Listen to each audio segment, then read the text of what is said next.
Temos mais um convidado novato aqui na casa, na Alesp, no Palácio 9 de Julho, no podcast Alesp e Você, que você confere aí sempre, todas as semanas. Nós temos vários episódios às segundas e quartas, no Spotify, no YouTube e também aqui na TV Alesp, às terças e quintas, uma entrevista inédita, como a de hoje, com o deputado Lucas Bove, do PL. Ele que, do nada, conseguiu 130.451 votos. Muito bem-vindo. Muito obrigado, Renato. Obrigado à TV Alesp. É sempre um prazer estar aqui com vocês. Quem é Lucas Bove?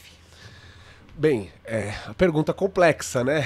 Mas vou tentar resumir, tá? É um jovem de 35 anos? Exatamente. Tenho 35 anos, me formei no Mackenzie em Administração de Empresas, fiz uma especialização em Finanças depois no INSPER. Vou começar um mestrado em Educação agora. E eu sempre me interessei por política, sou daqui de São Paulo, da capital, paulistano, classe média, pai e mãe que trabalham até hoje, e sempre gostei da política, e a política para mim sempre foi um objetivo. Mas era um sonho distante, porque era algo um pouco inatingível nos anos 90, nos 2000, era algo muito distante. Não tem ninguém na família, não conhecia nada, ninguém? Não, do nada, realmente ninguém. E, bom, com o advento da internet, a coisa ficou um pouco mais fácil. A gente conseguiu atingir mais pessoas, conseguiu atingir mais gente. Eu tive um incentivo de grandes amigos, muita gente que me incentivou realmente, porque desde moleque sempre falaram, você leva jeito, você isso, você aquilo. Então eu consegui, através da internet, passar minha mensagem e ser eleito aí. Então estamos nessa nova empreitada agora. Um político que nasce pela internet. Sim. Quantos seguidores? Eu tenho no Instagram, que é a minha rede mais forte, em torno de 75 mil seguidores. A conversa foi assim, vou te contar um pouquinho da história. Tá? Eu sou muito amigo do Caio Coppola. E numa conversa com ele, eu coloquei esse meu desejo. Eu era criança que saía do futebol para assistir o debate em casa com meu pai, quando tinha eleição, sempre me interessei. E nessas conversas com o Caio, ele falou, Lucas, mas faz um Instagram e começa a falar de política, quem sabe não engrena alguma coisa aí e não dá certo. E foi o que eu fiz. Comecei divulgando para os meus amigos, me segue lá, me ajuda, me dá uma força. Foi de grão em grão e a coisa tomou as proporções até chegar nesses 130.451 votos que você comentou aí. E com uma rede com 75 mil seguidores no Instagram. Exatamente. Mas como é que foi chegar a um partido político? Olha, eu fazia uma série de vídeos colocando a minha opinião. Sempre vídeos opinativos, falando o que eu pensava, independentemente de lado ou de partido. Eu sempre buscava ser franco.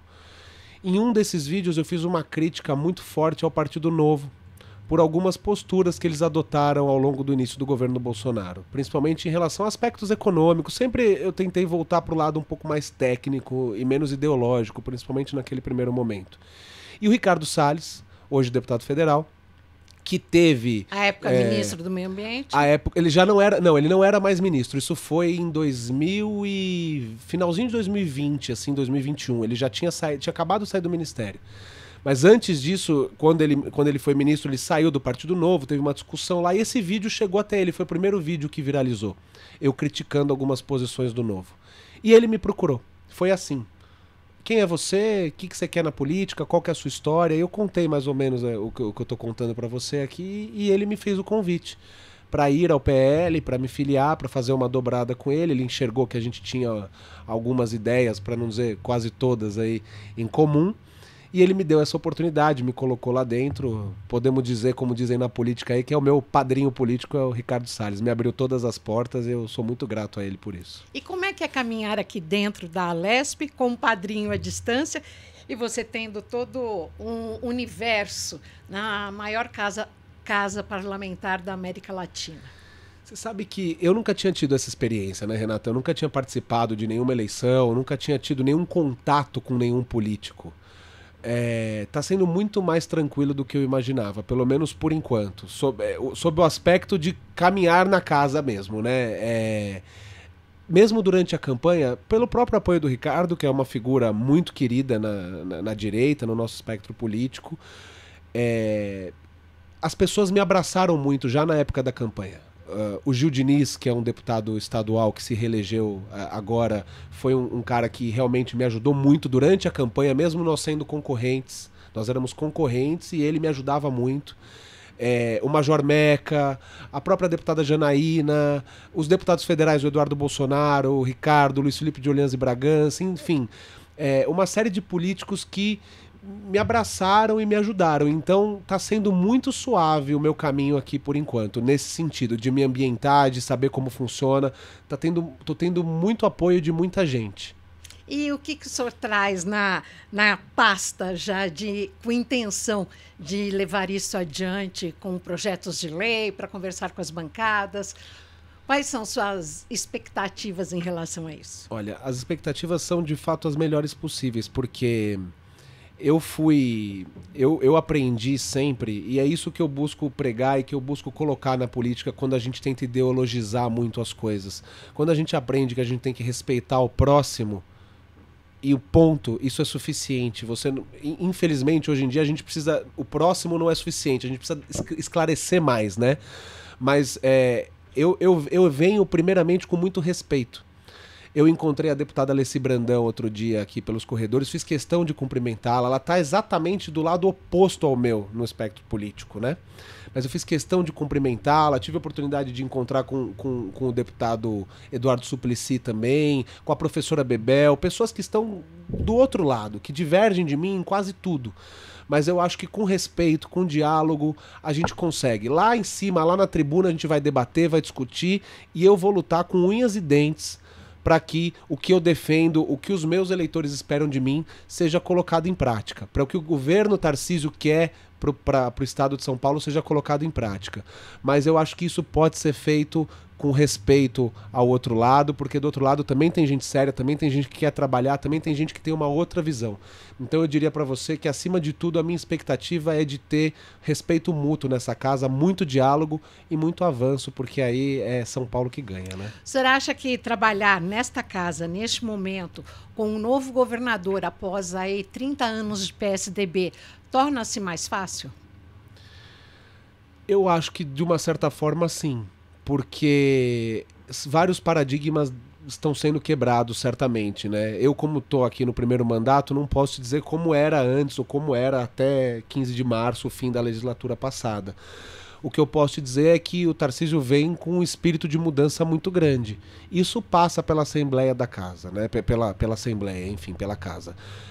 Na presidência da casa, por exemplo, que nós tínhamos sempre o PSDB muito atuante, em que pese o deputado Carlão ser um parlamentar excepcional, eu acho que é positiva essa rotatividade que tem acontecido, essa mudança, essa alternância de poder. Então eu acho que é um bom momento, sim. E eu vou ter a minha primeira experiência na política como situação.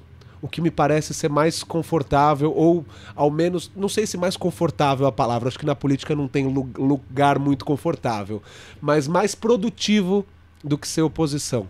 Porque na situação a gente consegue efetivamente tentar fazer as coisas acontecerem. Nós temos maioria hoje na casa, então eu acho que essa mudança é muito saudável e com certeza, não sei se vai facilitar, mas com certeza vai ser benéfica. Ainda que mais difícil o caminho, com certeza o resultado vai ser benéfico para o estado de São Paulo. Em relação à questão da privatização da Sabesp, qual que é a sua opinião? Olha, eu vou começar usando a frase que o governador usou recentemente. É preciso uma análise e um estudo aprofundado. Em princípio, eu sou a favor da privatização de tudo que for possível.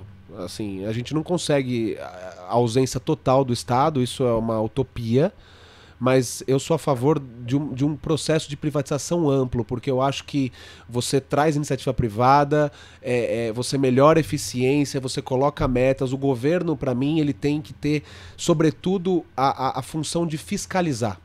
Ele tem que fiscalizar, porque é comprovado, e isso são dados, não sou eu que estou dizendo, que o Estado ele é incompetente em quase tudo que ele faz.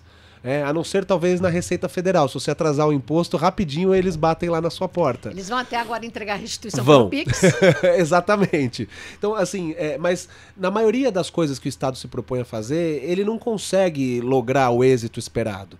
Principalmente em atividades que não são não vou dizer que elas não são tão importantes, porque para mim o saneamento básico é talvez a mais importante, ou uma das mais importantes, é difícil listar, né? Mas é uma atividade que não dá palanque, como dizem, né? Não gera voto você canalizar um córrego na periferia. Então, talvez ali o governo, o Estado, eu não estou falando de governo de direita ou de esquerda, de verde e amarelo, de vermelho. O gestor, o Estado em si, ele não tem essa capacidade. Então eu acho que privatizando, a gente vai conseguir entregar um serviço melhor para a população. Agora, é muito importante que seja avaliada a questão do custo, a questão da facilidade que o governo vai ter em fazer esse controle. É uma questão muito complexa. Em princípio, eu sou totalmente favorável à privatização, não só da Sabesp, mas de tudo que for possível. Acho que quanto menos Estado, melhor. Mas tem que ser analisada a situação com calma. Porque essa questão das agências reguladoras, esse é uma outra pedra no sapato, né? Porque a gente sabe que tem muita agência reguladora que não faz nada em prol da sociedade, e sim em prol de quem ela deveria fiscalizar, começando pelas empresas aéreas e por aí vai, tem a das telecomunicações. Então, é por isso esse receio, esse pé atrás, né? Sim, o lobby é muito forte, né? Eu vou te dizer uma coisa, Renata, não existe... As empresas de saúde... Pois é, exatamente. As empresas de saúde a gente tem visto aí, né? E a gente enxerga o outro lado também. Eu busco enxergar o outro lado, não necessariamente concordando, mas você pega as empresas de saúde. O serviço que elas prestam é um serviço caríssimo, né? Então existe o lado da empresa que está ali também para gerar lucro, para pagar funcionário, para pagar dividendo. Então a gente tem que enxergar qual que é o meio termo. Eu arrisco dizer que não existe um modelo perfeito. Porque se você resolve a privatização, você tem um problema na agência reguladora. Se você não privatiza, você tem uma série de problemas que vão além da corrupção, né? Que a ineficiência eu acho que é pior ainda. Tem dados da Sabesp, por exemplo, que são alarmantes de desperdício de água, de falta de... Eu vi esses dias uma reportagem, uma repórter, à beira de um córrego, cheio de lixo, mas assim, as crianças brincando, aquela cena que todo mundo já viu, nojenta, na periferia de São Paulo, não é muito longe daqui não. E ela estava na mão com a conta da Sabesp do morador ali da ocupação. Era uma ocupação. E a Sabesp estava cobrando a taxa do esgoto ali, 70 e poucos reais, e a gente via ali o negócio a céu aberto. Então, é muito difícil. Não existe um modelo perfeito.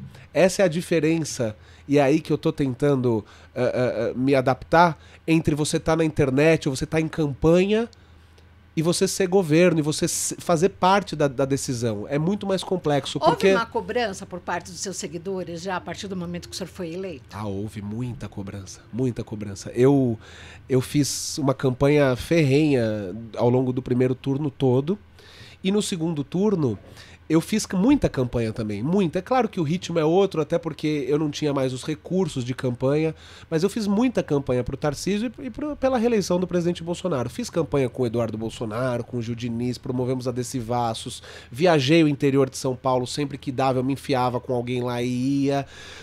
E eu tirei 4 dias, entre o dia 13 e 17 de outubro, na metade do segundo turno, porque foi aniversário de 40 anos da minha noiva. E eu prometi, ela que esteve ao meu lado durante a campanha toda, eu prometi que a gente ia tirar 4 dias para ir pra praia comemorar o aniversário dela. O que eu recebi de mensagem foi assim, uma vergonha. Você... Já tô arrependido do meu voto, você já abandonou o presidente, etc e tal. E depois do segundo turno, quando houve essas manifestações em frente aos quartéis, até aqui ao lado da Lesp e tudo, a cobrança era muito forte para um posicionamento mais firme, para que a gente fosse lá e participasse. E não tinha efetivamente nenhum político ali participando. Por diversas razões. Por concordar ou não com aquilo, por uma questão jurídica, uma questão legal. Enfim, por N razões, os políticos não estavam participando, mas a cobrança foi muito forte. E até hoje já diminuiu muito, mas até hoje, de vez em quando, eu recebo mensagem: e aí, como é que tá o mandato? Você não tá prestando contas? Tá defendendo? Muita gente não sabia que o meu mandato se iniciava só no dia 15. Então, ao longo de janeiro, fevereiro, eu recebi bastante cobrança. Aí você vai explicando, vai amenizando. Mas os ânimos estão muito à flor da pele ainda, né? Seu foco é educação. Principalmente educação, sim. E o que você traz de polêmico para tentar aprovar aqui e isso se tornar lei? Olha, eu acho que a gente precisa buscar os pontos de convergência. Existem pontos de divergência que os lados políticos nunca vão concordar. quando a gente fala de temas como ideologia de gênero, por exemplo, etc e tal, eu vou lutar ferozmente para que esse tipo de situação não chegue à prática.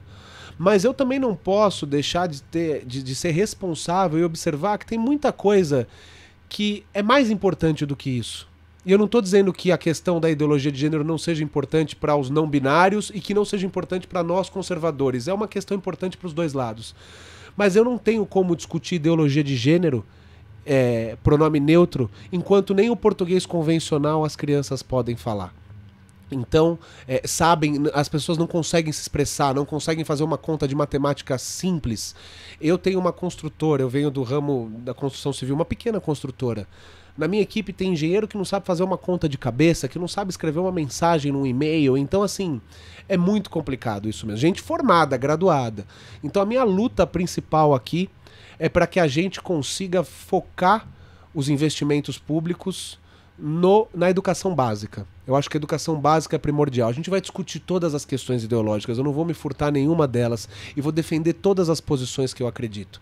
Mas a gente precisa focar em resolver o problema. Que não adianta a gente ficar aqui discutindo politicamente se é todes ou se não é todes, enquanto as crianças estão em Ribeirão Preto, numa escola que nem o ventilador de teto funciona e o professor está dando aula com um salário miserável numa sala a 44 graus de temperatura.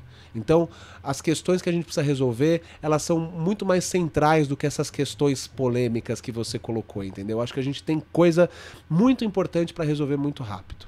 Você devia ser adolescente quando aqui em São Paulo alguns prefeitos colocaram escola de lata na periferia. Sim. Que eram as salas de aula em containers. Lembro Sim. bem de estar fazendo reportagem lá na região de Pirituba, onde hoje é Brasilândia, e lá tinha uma escola de lata, que você batia na lata e fazia barulho. Como é que é isso? Hoje ainda tem isso aqui no estado de São Paulo? Infelizmente tem, e eu acho, aí eu vou juntar os dois temas das perguntas anteriores que você me fez. Eu acho que nós temos que trazer a iniciativa privada para a educação. Eu acho que a gente tem diversas formas de colocar mais eficiência nesse processo. E isso passa pelo apoio da iniciativa privada, gestões em parceria, voucher da educação, enfim. Tem diversas ações que podem e devem ser tomadas, porque também já é comprovado que o custo médio por aluno, que o dinheiro que é empenhado na educação não é pouco, não é baixo. Então o problema não é de dinheiro. Não tem como a gente entender que um estado como São Paulo, que tem PIB de país europeu, tem educação de país africano. Com todo respeito aos países africanos aqui, né? Só para deixar claro. Né? É inaceitável esse tipo de situação. Então eu acho que o que a gente pode fazer para resolver esses problemas rapidamente é trazer a iniciativa privada, porque ela dá celeridade, ela precisa mostrar resultado. Ao contrário do Estado, e aqui eu mais uma vez não vou falar de político A, B ou C, mas tem muito político que deixa para se preocupar com essas questões perto da eleição. A gente sabe que tem muito político que está pensando na próxima eleição e não em fazer o bem mesmo. Então isso dificulta um pouco a situação, porque você vai ao sabor do que interessa ao político. Quando você tem uma gestão privada com metas, com fiscalização, desde que seja uma fiscalização, uma regulação clara e séria, você consegue dar muito mais celeridade ao processo e acabar com esse tipo de situação que é inimaginável. Em 2023 a gente ter criança estudando dentro de container, que nem sardinha em lata mesmo, né? Tem outra coisa também referente a crianças e educação, é a pandemia, né?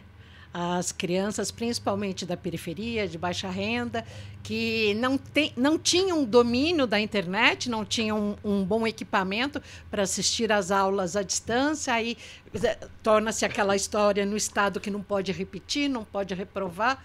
Como é que vai ser essa molecada? Pois é, a progressão continuada, o negócio tem que acabar, é um absurdo essa história de não poder repetir de ano, etc. Agora, nós temos que lembrar, Renata, que tem uma situação que vai muito... E eu conversei com algumas pessoas que me relataram isso, inclusive. Uma coisa que eu já vim ouvindo falar, mas você tá ali na ponta, conversando com a população, a sensação ela é outra. Muita criança vai para a escola para ter o que comer. Não vai para estudar. Muita criança vai para a escola porque a mãe precisa deixar a criança em algum lugar. E ela não está preocupada se o filho está aprendendo ou não. Ela só precisa deixar a criança às 7 horas da manhã em algum lugar, porque ela precisa pegar 3 conduções para ir fazer a faxina que ela tem para fazer, ou o trabalho que ela tem para fazer, e voltar para buscar a criança. Então, É uma situação muito complexa. A gente precisa... A gente pensa em educação à distância, a gente pensa o quê? Na criança ali no computador, na salinha dela bonitinha, ela tem uma dúvida, ela pergunta pra mãe, a mãe sabe responder, sabe ajudar, mas a gente sabe que a realidade da maioria da população não é essa. Então a gente precisa viabilizar uma recuperação desse ensino, desse tempo que foi perdido, o que é muito difícil, porque... Se você pensar que nós temos índices péssimos de educação, mesmo antes da pandemia, com tudo normalmente acontecendo, depois da pandemia fica mais complicado ainda. Agora, nós temos que buscar alternativas, seja colocando essas crianças com reforço escolar que venha da escola privada, seja dobrando o turno dessas crianças, seja qualificando o professor, seja dando condições para que essa criança tenha acesso a mais informações. É uma tarefa muito difícil, mas assim, a gente não pode desistir, porque são milhares e milhares de crianças que realmente, principalmente na primeira infância, no ensino fundamental, se elas perdem essa onda, se elas perdem essa época, essa fase... Essa janela, né? Essa janela, exatamente. De oportunidade. Ela não recupera mais depois. Não adianta. Uma criança que não aprendeu a ler ali aos 6, 7, 8 anos, para você recuperar ela é 10 vezes mais difícil. Uma das suas metas é acabar com a doutrinação nas escolas. Dá mais detalhes.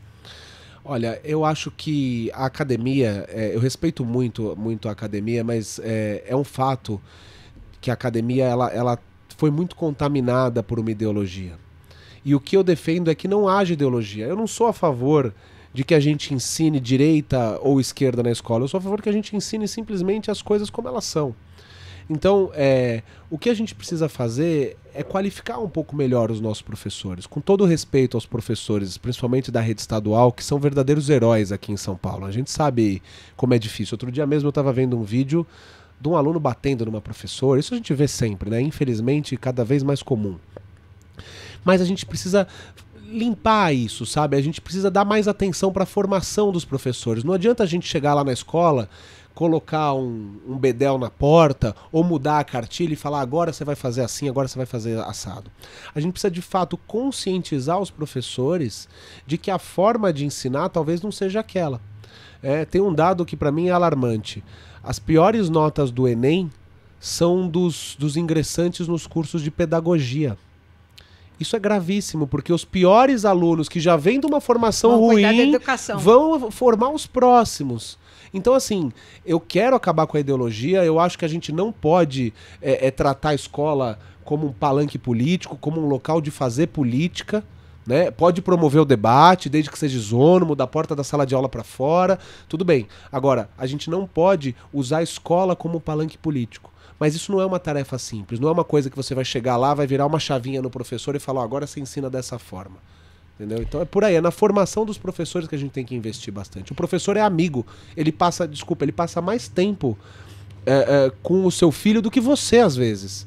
Então não adianta tratar o professor como um grande inimigo, etc e tal, entendeu? Agora o senhor mexe numa área que é um vespeiro, né? A questão das universidades.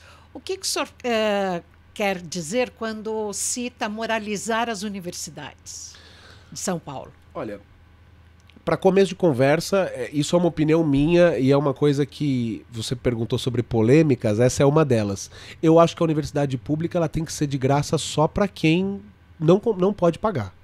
Isso já é para mim uma grande moralização neste sentido, porque é inconcebível para mim que um aluno como eu, por exemplo, que tive a oportunidade de estudar em escola particular, que fiz um curso particular de inglês, que pude fazer um cursinho, se fosse o caso, e depois fui estudar numa escola, numa faculdade privada, né? Mas é inconcebível que um cara que teve as oportunidades que eu tive chegue lá e pegue uma vaga de alguém que estudou numa escola pública o tempo todo e não vai ter dinheiro para pagar uma faculdade particular. E ele tá, obviamente, para trás nessa competição. Então eu acho que a gente moraliza para começar dessa forma. Você vê que eu nem levo pro aspecto ideológico, né? Eu tô levando pro aspecto mais técnico mesmo do negócio. Eu acho que a gente precisa dar estudo de graça para quem precisa pagar.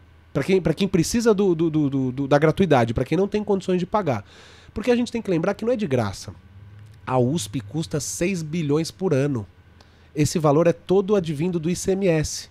E proporcionalmente o pobre paga mais ICMS do que o rico.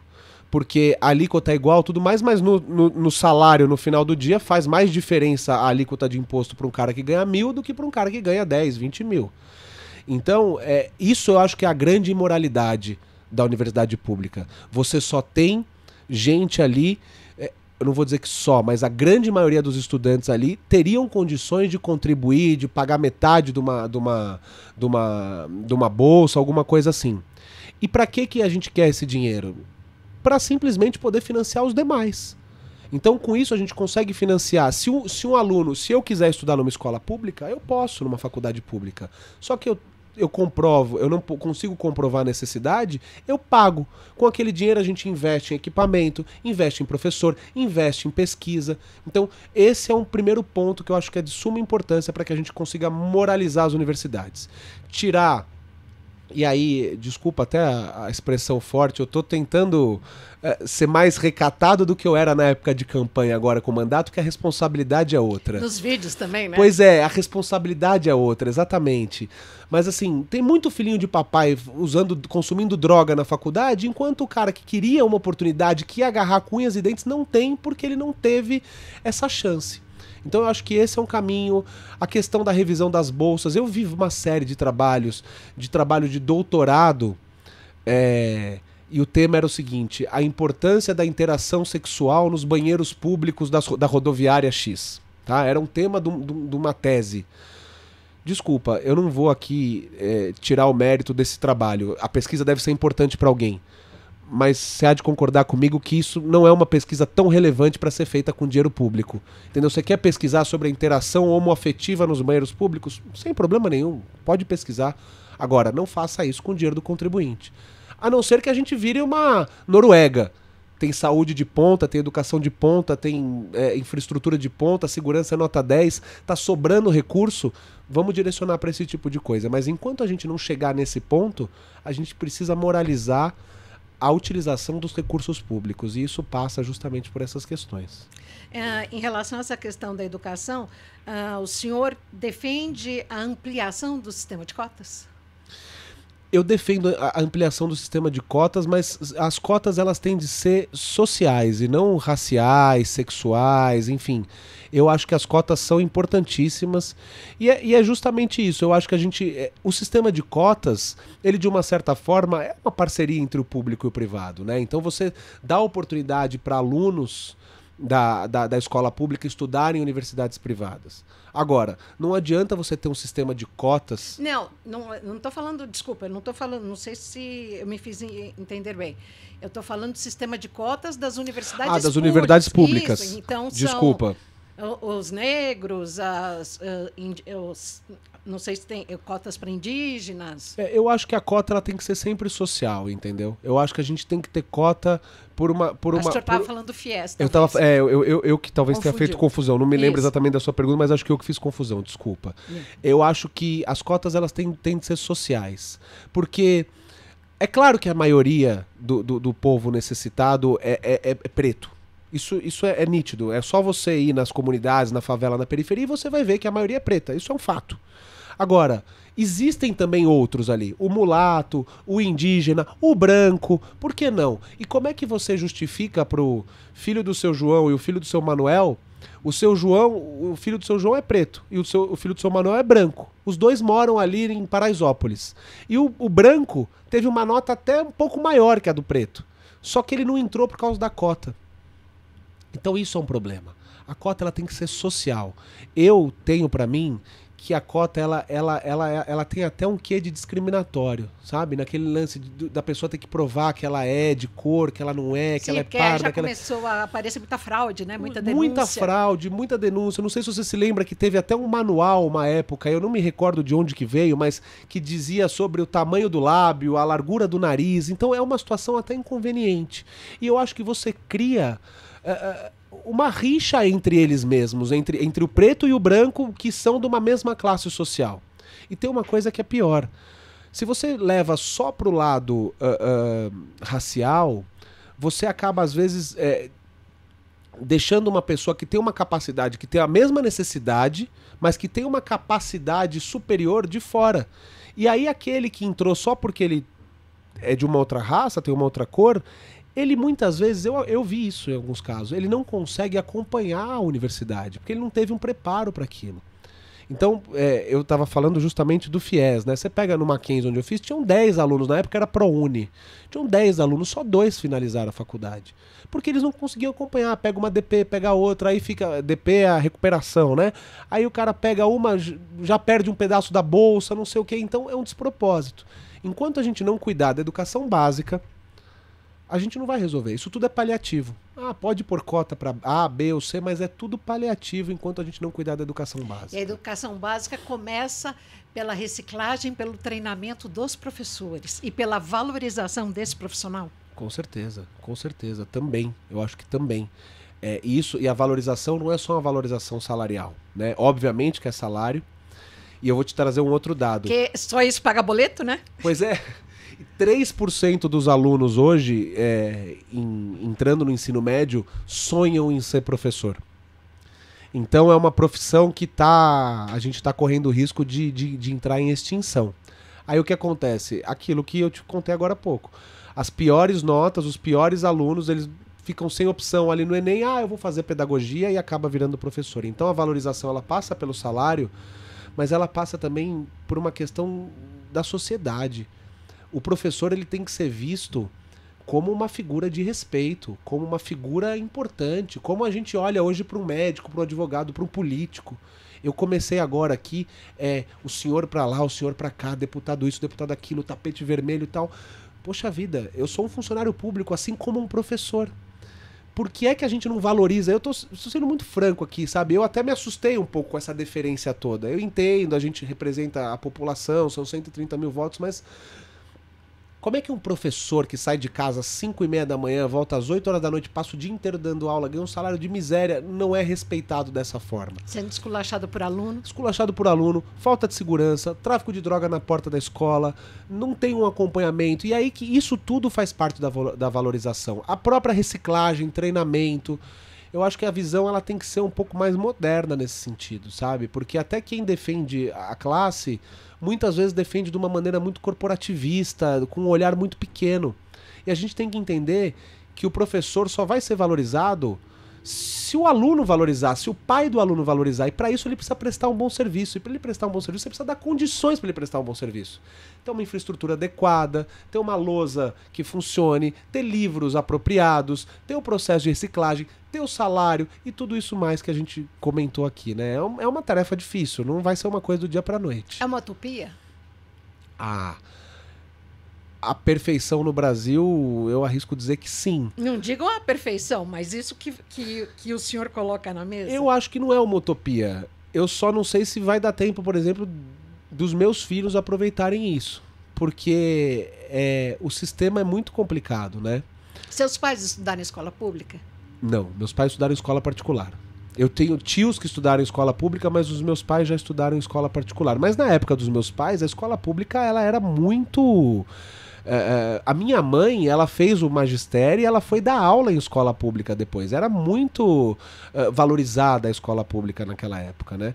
Hoje em dia isso acabou. E eu, assim, eu entrei pra política, como eu te falei, eu tenho as minhas atividades, eu entrei com vontade de me estabelecer, de crescer na vida pública e de realizar.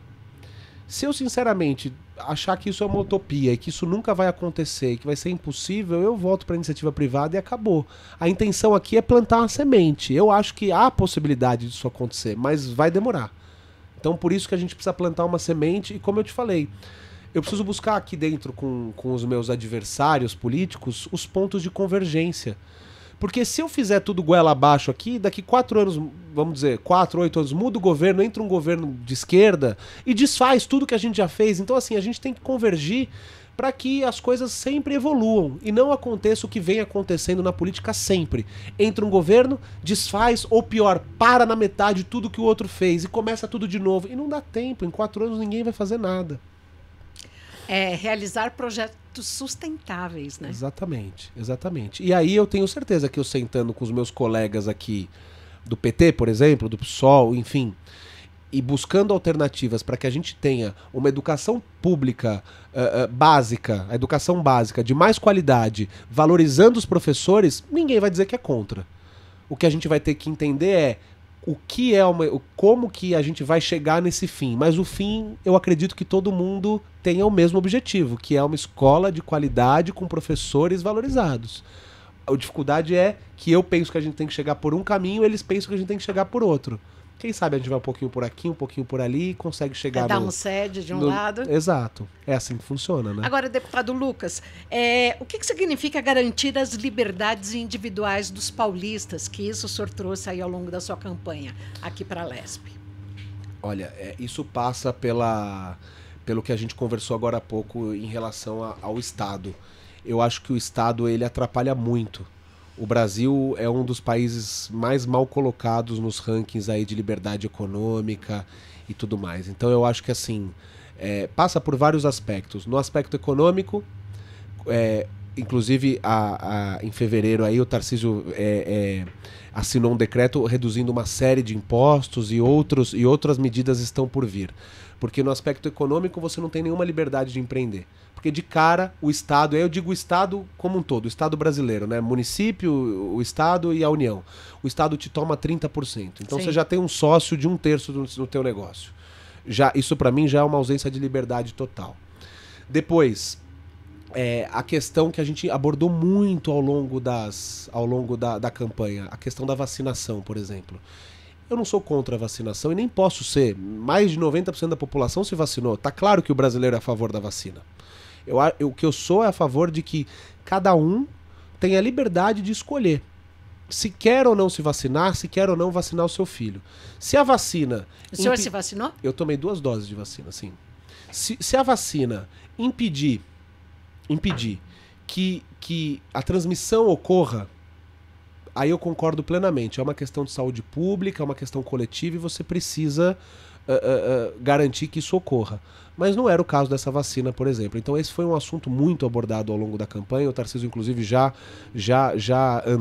caminhou com esse assunto também, para que não houvesse essa obrigatoriedade do passaporte. Porque não é uma questão, de verdade, não é uma questão política, ideológica, é uma questão individual mesmo. Você obrigar uma pessoa a injetar alguma coisa dentro de si é muito desagradável, é muito desconfortável. A não ser que aquilo seja para um bem comum. Que não era o caso no meu entendimento da vacina. A vacina tinha um outro objetivo, de proteger o próprio indivíduo. E aí é da vontade de cada um se vacinar ou não. E na sua casa, seus pais, sua esposa? Sim, todo mundo praticamente. Acho que todo mundo da minha casa se vacinou. Talvez um tio ou outro aí que não, etc. E eu, a bem da verdade, eu só tomei a vacina porque eu precisava fazer uma viagem e tive que tomar as 2 doses. E não por nada. Eu acho que a vacina funciona tudo. No meu caso, eu tive Covid e não tive nenhum sintoma, fui totalmente assintomático. Eu não vou dizer aqui que eu tenho histórico de atleta, que vão pegar no meu pé, né? Mas a minha opção seria por esperar um pouco mais. Não por nada, porque eu queria só entender. Eu acho que o assunto foi muito... Até pela própria direita também, sabe? A gente não sabia mais em quem acreditar. Porque tinha um lado... a esquerda que trazia informação que a gente via que não era totalmente verídica. Tinha a direita que também trazia muita informação que não era totalmente verídica. Então, não deu tempo de você formar um juízo de valor. Era aquela avalanche, olha, tem que vacinar, senão não pode, não sei o que. Eu acho que a coisa não pode ser assim. Como eu falei que eu pretendo fazer aqui na Lesp, eu não quero enfiar nada a goela abaixo de ninguém. Eu acho que a coisa tem que ser pelo convencimento, pela conversa. Então, a gente defende que as liberdades individuais estejam acima de tudo. O indivíduo, ele é a figura mais importante. Então ele tem que ter liberdade de poder empreender, de poder educar o seu filho no homeschooling, por exemplo, que eu sou amplamente a favor, de poder tomar uma medicação, se vacinar ou não. Eu acho que é nesse sentido que caminha a defesa das liberdades individuais. E essas liberdades individuais também estão inseridas na questão da burocracia. Com certeza. Com certeza. É o que eu falei, é o que eu vivo dizendo aqui. O Estado, ele mais atrapalha do que ele ajuda. A burocracia é um negócio que é impressionante aqui em São Paulo para você fazer qualquer coisa. Ainda que tenha em São Paulo nós estamos num outro mundo, né? Temos, por exemplo, o Poupa Tempo aí, que é um exemplo, né? Mas a burocracia, ela atrapalha muito. Com certeza a burocracia é um fator que dificulta que as pessoas exerçam as suas próprias liberdades. Para abrir ou fechar uma empresa e por aí vai. Exatamente. É um estresse, é uma série de documentação, são algumas coisas que tem muito lobby envolvido, então você tem que ir lá e pedir o carimbo A, o carimbo B, o carimbo C, aí É tá o errado. cartório, é a firma reconhecida. É muito difícil. Então, aqui na Lesp, por exemplo, nós temos um exemplo, não só de preservação ao meio ambiente, como de desburocratização, que é o sistema sem papel, que eu já aprendi aqui como é que funciona. Nosso copinho, exatamente, que é símbolo. exatamente. Então, é por aí. Eu acho que a gente tem que, no mundo digital de hoje, não cabe mais esse monte de carimbo que eles pedem para um monte de coisa. Acho que a coisa tem que ser mais simples. O que o encanta na chegada aqui, nesse início de vivência na Lesp? Bom, eu vou fazer vou começar pela questão um pouco mais fútil, tá? Me encanta a arquitetura do palácio, que é maravilhosa, é lindo entrar aqui, tem sempre obras de artes espalhadas pela casa inteira, um crucifixo enorme, lindo ali naquela entrada. Isso me encanta. Agora, o que mais me encanta mesmo é estar num lugar por onde já passou tanta gente importante, por onde tantas decisões importantes foram tomadas. Outro dia eu ouvi o André do Prado falando que é a maior casa de leis da América Latina e etc. Então, me encanta poder fazer parte dessa história um pouquinho e servir, devolver um pouco ao meu estado e ao meu país, de uma certa forma também. E de tudo isso que o senhor traz na bagagem, já está na gaveta, já está no computador, o que o senhor acha que tem mais chance de aprovar primeiro, a partir da conversa com seus pares? Eu acho que projetos voltados para a área de educação, assim, né? Como a gente assumiu recentemente, eu tenho uma série de ideias, desde a época da campanha listadas e etc. Eu trouxe alguns profissionais da minha equipe que não eram da casa, que não tinham experiência, e alguns profissionais que já trabalharam com outros parlamentares. Então agora nós estamos transformando as ideias em projetos de lei, colocando no modelinho que tem que ser colocado para avançar. Mas eu pretendo... eu estou muito voltado a essa área da educação mesmo. E a questão do desenvolvimento econômico, ela é inerente à nossa pauta, né? A gente sempre vai tratar disso. Eu tive algumas vezes com o secretário de Desenvolvimento Econômico, o Sérgio, o secretário de Agricultura, o Antônio Junqueira. Então, assim, a gente está tentando buscar convergências com o governo para apresentar projetos que tragam algo de efetivo no curto prazo. Na educação, a minha ideia é plantar. Eu acho que a gente eu não vou conseguir daqui 1 ou 2 anos mostrar o resultado que eu gostaria, que é a melhora transcendental no índice de educação, no IDEB, nos índices das escolas paulistas. Mas eu acho que em 4 anos a gente já vai conseguir ver uma melhora, e aí é aquela sementinha plantada, e plantada com a ajuda de todos, para que depois não venha alguém e arranque fora quando eu estiver começando a florescer. O senhor precisou estudar muito para estar aqui nesse início de mandato na Lesp? Assim, a Constituição Estadual, o regimento interno, as normas daqui. Precisei me inteirar muito, porque eu conheço dos assuntos, mas eu sou administrador, eu não sou advogado. Essa parte burocrática, que tem a burocracia boa também, nem tudo que é burocracia é ruim, né? Essa parte burocrática de como as coisas funcionam aqui demandou muito estudo, até para já chegar preparado, né? Porque são 4 anos, menos de 4 anos, essa legislatura é um pouquinho mais curta, são 46 meses. Não há tempo a perder. Parece que é muita coisa, tudo, mas o pessoal que está aqui, já tem gente que está aqui há bastante tempo, então já sabe, já chega jogando o jogo, e se você vacilar, eu fui muito bem recebido, mas se você vacilar, você fica para trás. É atropelado. Com certeza. Aqui no podcast A Lesp e Você, agora nós vamos para o bate-bola aqui com a nossa diretora Daniele Franceschi Alves, diretora de imagens, e com o deputado Lucas Bove. Quais são os seus hobbies? Bom, eu sou palmeirense, eu adoro assistir meu time, gosto de ir ao estádio sempre que possível. Aqui na Lesp só tem palmeirense. Ai, que bom, tá vendo? Tem uns corintianos aí que eu já descobri, mas tudo bem. Eu gosto muito de andar a cavalo, de ir pro interior. Eu sou um cara muito tranquilo, sabe? Eu não sou muito de beber, não sou muito de festa. Então eu gosto muito no meu tempo livre, eu gosto de ir pro interior, estar em contato com a natureza, andar a cavalo. Eu tenho 3 afilhados, não tenho filhos ainda, mas eu tenho 3 afilhados, então curto o tempo com as crianças, adoro crianças, sempre gostei. É isso, eu sou muito tranquilo, sabe? Assisto meu futebol, meu Palmeiras lá, e tá tudo certo. Prefere TV ou streaming? Hoje em dia streaming, 100%. Série ou filme? Depende do momento, mas filme que é mais papum, rapidinho. Série, eu sou muito ansioso, então se a série é boa, eu assisto, fico até 5 horas da manhã assistindo a série. Faz a maratona. Era bom na época das novelas, né? Que você tinha que esperar até o dia seguinte. Hoje em dia, ninguém segura. E na playlist do celular, o que tem de bom? Ah, tem de tudo. Tem muito sertanejo, gosto muito de música caipira, que não sei se hoje em dia pode falar caipira ou não, mas eu falo música caipira. Ouço de tudo, ouço Frank Sinatra, ouço de tudo, mas se você pegar minha playlist, a maioria é Bruno e Marrone, Zezé de Camargo e Luciano. E esse produto que nós temos aqui na segunda temporada, que é o podcast, o senhor é ouvinte de podcast? Sim, gosto muito, participei de alguns durante a campanha, estou aprendendo ainda aí a ter esse contato, como eu te falei, até uns 2 anos atrás eu estava sentado no sofá, reclamando no Instagram, xingando A, B ou C, então pra mim é tudo muito novo. Mas eu sou ouvinte, gosto muito, acho que é um formato muito bacana e fiquei muito contente de saber que aqui na TV Alesp nós temos um podcast também. Temos um podcast. Espero muito ser convidado especial, mais vezes. Com certeza. Com todos os gestores ligados ao estado de São Paulo, nós convidamos e estão presentes aqui em nossos estúdios e você pode ver tanto no YouTube quanto no Spotify. O que lhe amedronta? Eu tenho medo de decepcionar. Falando agora como deputado, né? Medo de decepcionar as pessoas. Medo de decepcionar os meus eleitores, de decepcionar os meus familiares. E esse medo não passa por nada de equivocado, porque isso, da minha lisura eu sei, e isso eu sei que não vai acontecer. Ninguém vai se decepcionar e dizer, você foi lá e roubou. Esse tipo de coisa não. Mas assim, eu já tô percebendo que é muito diferente você tá ali no Instagram, porque ali é muito fácil, você só critica o que convém e você só elogia o que convém.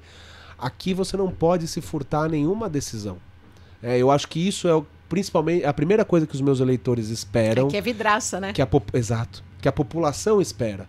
Então, assim, tenho certamente temas nos quais eu vou desagradar alguns e agradar outros. Nunca a gente vai conseguir agradar todo mundo, é muito difícil. Então, o meu medo é nesse sentido, de tomar decisões equivocadas e de não contribuir como eu espero contribuir, como as pessoas esperam que eu contribua. O senhor demorou muito a aceitar o convite para se filiar e se candidatar? Não, foi papum, assim, o Ricardo, eu tinha a primeira pessoa que eu conhecia bem da verdade foi o Luiz Felipe de Orleans e Bragança. E o Luiz Felipe foi muito simpático, me deu várias dicas, a gente bateu um super papo. Mas aí o Ricardo veio mais enfático e etc. E no início, a intenção do Ricardo era ser candidato a deputado estadual. E ele queria que eu fosse candidato a deputado federal. No frigir dos ovos a coisa mudou, ele era um cara que realmente teve aí quase 700 mil votos, então o partido, ele foi convocado a ser deputado federal. Papel que ele vem desempenhando muito bem lá. E aí a gente inverteu. E na hora que ele falou olha, se você quiser sair federal, eu te ajudo aqui com a legenda, mas a gente não vai poder fazer a nossa dobrada. Eu falei, não, de forma alguma. Eu cheguei agora, já tô na janelinha, eu venho estadual, tá ótimo, vou adorar trabalhar lá na Alesp. Então foi de imediato, assim. Eu tô muito realizado porque... Vou te contar uma última só. Quando eu era criança, eu tenho uma irmã, Renata. E... Bom, meus pais casados, eu e minha irmã tinha lá 2 anos mais nova do que eu, os bichinhos de pelúcia dela e tal. E eu fazia com 8, 9, 10 anos, sei lá, eleição pra quem ia ser o presidente da casa. E eu prometia pra minha mãe e pro meu pai que se eu ganhasse, eu ia obrigar a minha irmã a arrumar a cama todo dia, que a gente ia comer verdura no jantar, sabe esse tipo de coisa? E aí eu pus os bonecos dela pra votar, meus pais, e eu ganhava a eleição. Minha irmã não tava, eu concorria com a minha irmã, e ela não tava nem aí, até ela acho que votava em mim, eu ganhava. E eu pus em prática. Quando ela não arrumava a cama, eu ia lá e falava, se você não arrumar, não vai ter sobremesa, etc. Já era, sabe, um político, assim. Então, sempre foi uma coisa que me encantou muito. Eu tô muito contente de estar aqui e vou trabalhar 24 horas por dia, assim, sabe? Vou estar à disposição do governo, do estado, porque é uma realização para mim mesmo. Qual a sua maior referência na política, brasileira ou mundial? Depende em que sentido, né? Do ponto de vista... eu acho que do ponto de vista de postura mesmo, o Ricardo Salles é uma grande referência que eu tenho. Porque é um cara sério, é um cara íntegro, é um cara honesto. Tem as posições dele, por algumas até ele pagou um preço alto, mas não deixou de ser firme nas suas posturas. Então acho que o Ricardo é uma referência para mim como um político moderno. E nós temos tantos outros, né? Aí se você for pegar, por exemplo, na oratória, acho que o Collor era um político excepcional, o próprio Temer eram ótimos políticos nesse quesito. Do ponto de vista de trabalho, o Giuliani lá em Nova York fez um trabalho impressionante, conseguiu acabar com aquelas máfias, com aquela crise, aquela violência toda. A criminalidade, uma coisa assim que ninguém acreditava. Acho que Nova York era pior do que São Paulo, né, proporcionalmente. Então tem diversos políticos que fizeram bons trabalhos, que são referências. É difícil citar um, porque, como eu falei, que é a minha situação agora. Todos eles têm seus prós e seus contras, mas é meio que nessa linha aí. Você já conhece os nossos estúdios, volte sempre aqui à Alesp, ao Palácio 9 de Julho, aqui na TV, junto ao podcast Alesp e você. Deputado Lucas Bove, muito obrigada. Eu que agradeço você, Renata, e toda a equipe aí da TV Alesp, a Daniele, muito obrigado. Muito obrigada a você. E o podcast Alesp e você, tá sabendo, né? Tem um novo episódio sempre às segundas e quartas no Spotify e no YouTube, às terças e quintas aqui na TV Alesp. Também ao longo da semana nós temos aí vários episódios sendo retransmitidos ao longo de toda a programação aqui na TV da Alesp, a Alesp, que é a maior Assembleia Legislativa da América Latina. Temos um time aqui, um time que é dirigido pela Daniele Franceschi Alves, diretora de imagem. Temos também José Cândido, Sibelius Toledo, Silas Ribeiro dos Santos. E na edição, Leandro Rosa, Renan Augusto, James Eduardo e Alex Andrade. Muito obrigada pela sua audiência.